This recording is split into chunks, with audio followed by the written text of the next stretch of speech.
I thought I'd just give you a pastor's note, a little encouragement as we all begin this spiritual odyssey. And I wanted to show you some of the developments in the church, some things that might be a really good help to us. So firstly, let's take a really good look at the image of our patron, St. Anthony of Padua.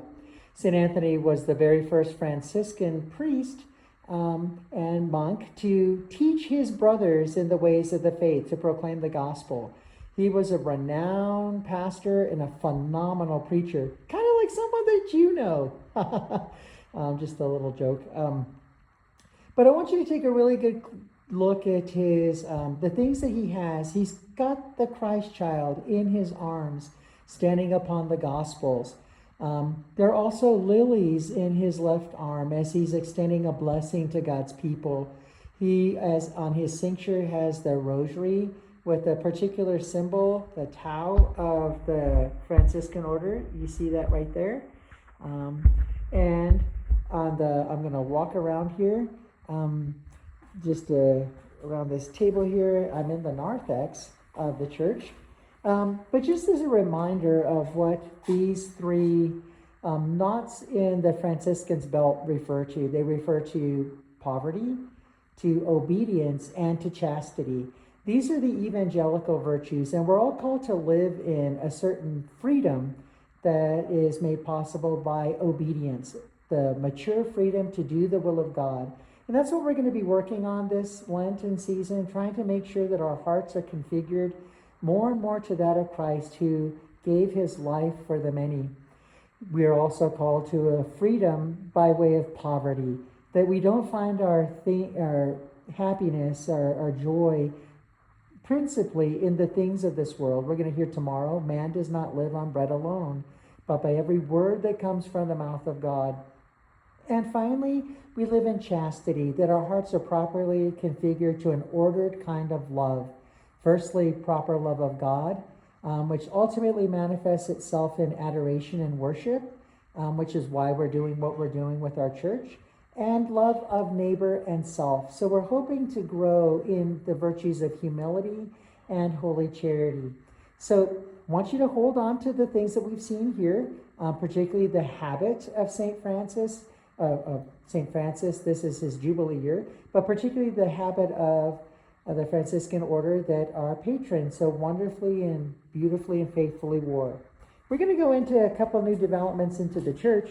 We have made some serious progress. I found out yesterday that we are on target now to be completed. The painting will be done on March 27th, just a week from this Friday, April 27th, the painting will be done.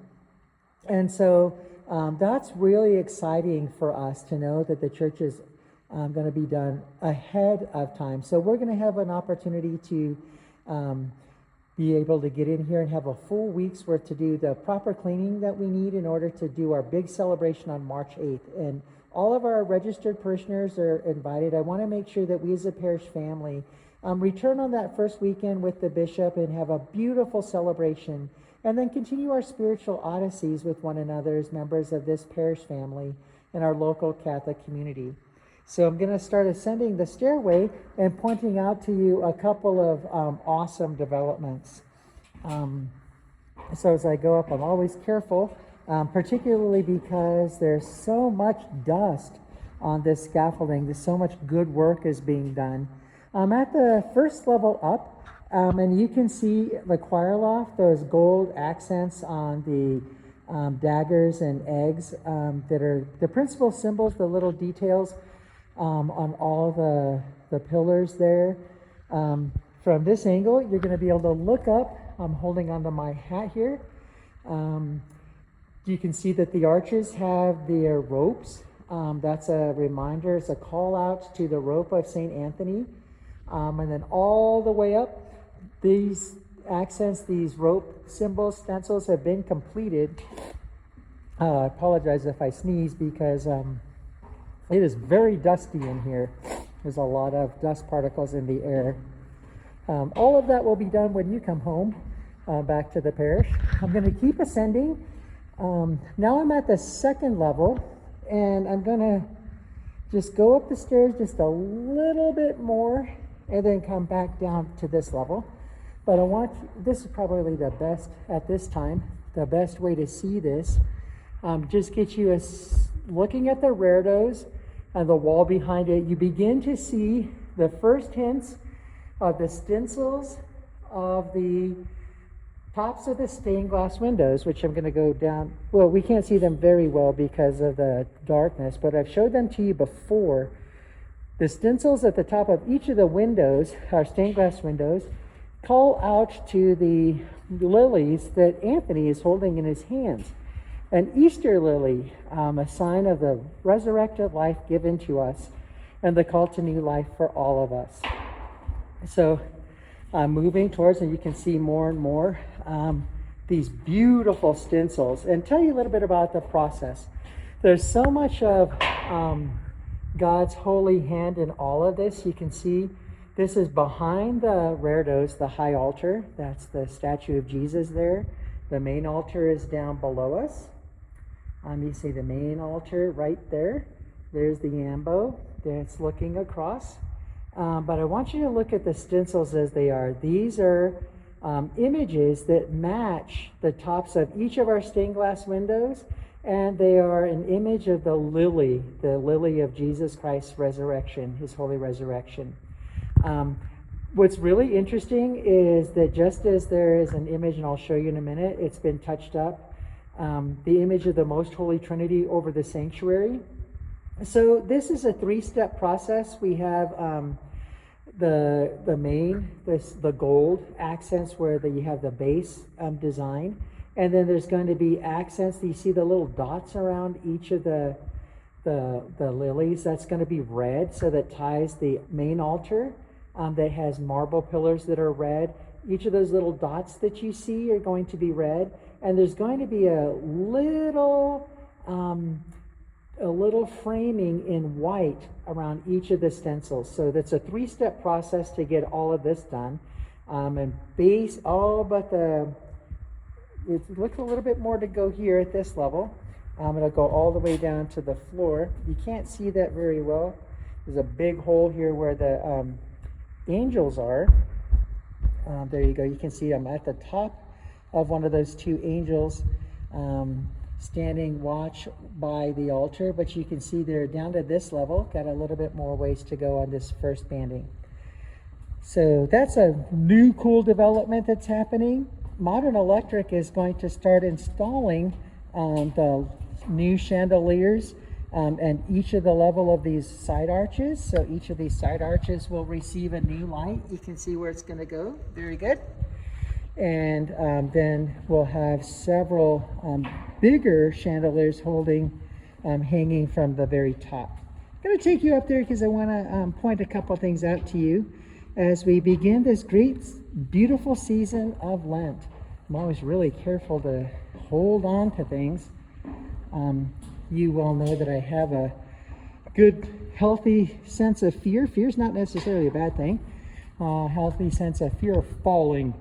So you can see that these are the medallions from which those chandeliers will hang, but you can see that the rope pattern is now completed on all of these arches. Isn't that beautiful? That's going to be so cool. I can't wait to share it with you. I'm going to go up to the top level here, and just you can kind of get a good sense for the contrast between colors. Go a little bit higher. Now I'm on the highest level. We'll only be able to do this for another 2 weeks. This scaffolding will come down on the 28th of February, the weekend of the 28th into the weekend of the 28th into the 1st of March. So I'm going to walk across. This part's the part that always gets my attention, walking on these boards. And now I'm right underneath this beautiful image of the Most Holy Trinity, which has been beautifully touched up. You'll be able to see that. That's an image of Jesus Christ. Then this is an image of the Trinity, the Father, and there's an image of the Most Holy Spirit right there. So this is the Holy Trinity. And right there you can see I'm at the nave. Pardon me, I'm in the sanctuary. And to my eye, without these lights being so very bright, you can definitely see that there's a beige. We've chosen the color beige. If you're astute, you'll remember that the color of the Franciscan habit is brown. But if we were to go with that deep of a color of brown, this would look really, really dark, and that would be really tough for us. So we deliberately chose this beige, which accents the whites and the golds, as a way to remember our origins. Our patron is St. Anthony of Padua, a Franciscan. So as we begin this beautiful season of Lent, moving together, we'll have just a couple weeks in the Lenten season, and then we'll be back here and we'll finish Lent in our own church and celebrate the great Easter season. But wanted to celebrate with you just to tell you about a couple of those highlights that have developed in the church. So know of my prayers, and may God bless us all as we grow in Lent. I'm counting on your prayers for me too. God bless and take care.